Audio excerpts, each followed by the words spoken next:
Hi అండి. అందరికీ నమస్కారం. ప్రభుత్వ ఉద్యోగ పెన్షనర్లకు సంబంధించి ఒక ముఖ్య అప్డేట్ అయితే రావడం జరిగింది.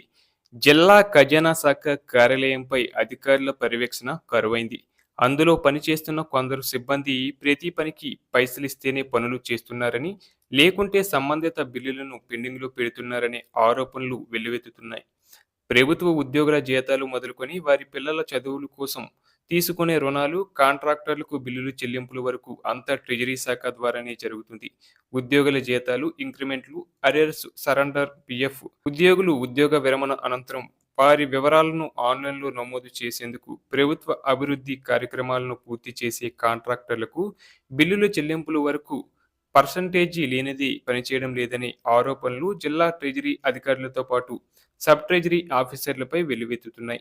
డీటీఓ, ఎస్టీఓ కార్యాలయాల్లో పనిచేసే అధికారులు మొదలుకొని కంప్యూటర్ ఆపరేటర్ల వరకు ఒక్కొక్కరికి ఒక్కో పర్సంటేజీ ఇవ్వాలనే తంతు ఆయా కార్యాలయాల్లో కొనసాగుతుంది. డీటీఓ, ఎస్టీఓ కార్యాలయాల్లో నడుస్తున్న లంచాల వ్యవహారం తెలిసిన వారు పైసలిచ్చి పనులు చేయించుకుంటుండగా పైసలు ఇవ్వని వారు ట్రెజరీ కార్యాలయాల చుట్టూ ప్రదక్షిణలు చేస్తున్నారు. ఈ ఆఫీసుల్లో లంచాలు ఇవ్వనిదే పనులు జరగడం లేదన్న విషయం జిల్లా ఉన్నతాధికారులకు తెలిసినా వారు చూసి చూడనట్లు వ్యవహరిస్తున్నారని ప్రచారం జరుగుతుంది. జిల్లాలోని ఎస్టీఓ కార్యాలయాల్లో పైసలివ్వనిదే ఏ పని జరగడం లేదన్న ఆరోపణలు జోరుగా వినిపిస్తున్నాయి.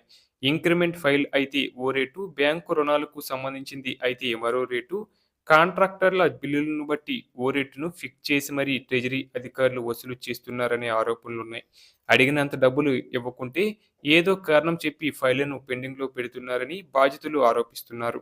కంప్యూటర్ ఆపరేటర్ మొదలుకొని ఫైల్ వెళ్లే ప్రతి చోట పైసలివ్వనిదే పని కావడం లేదని పలువురు పేర్కొంటున్నారు. ఓ జిల్లా అధికారి తన కుమారుడిని విదేశాల్లో ఉన్నత చదువులు చదివించేందుకు పెట్టుకున్న బ్యాంకు రుణానికి సంబంధించిన ఫైల్‌కు కూడా 10% పర్సెంటేజీ ఇవ్వాల్సిందేనని అధికారులు పట్టుబట్టగా అతడు అడిగినంత ఇచ్చిన తర్వాతే ఆ ఫైలును క్లియర్ చేసినట్లు తెలిసింది. కొందరు జిల్లా స్థాయి అధికారులు సొంత వాహనాలు వినియోగిస్తూ ప్రయత్నం నుంచి వచ్చే అలవెన్స్‌లను పొందడం, మరికొంతమంది ప్రభుత్వ వాహనాలను వాడుతూనే సొంత వాహనాలను వినియోగిస్తున్నట్లు తప్పుడు బిల్లులు పెట్టి వెహికల్ అలవెన్స్‌లను పొందుతున్నారనే ప్రచారము జరుగుతుంది. ఇదే అదునుగా తీసుకుంటున్న అధికారులు వెహికల్ అలవెన్స్ ఫైల్ అప్రూవల్ కోసం ప్రతి నెల 4,000 నుంచి 5,000 వరకు వసూలు చేస్తున్నట్లు సమాచారం. రిటైర్డ్ ఉద్యోగులకు వచ్చే అలవెన్స్‌లు ట్రెజరీ కార్యాలయాల్లో వారి వివరాలను ఆన్‌లైన్ చేస్తేనే అవి మంజూరవుతాయి.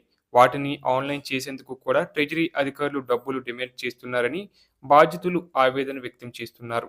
జిల్లాలోని ట్రెజరీ, సబ్ ట్రెజరీ కార్యాలయాల్లో జరుగుతున్న అవినీతిని అరికట్టాలని రిటైర్డ్ ఉద్యోగులు, పెన్షనర్లు, కాంట్రాక్టర్లు ఉన్నతాధికారులను కోరుచున్నారు.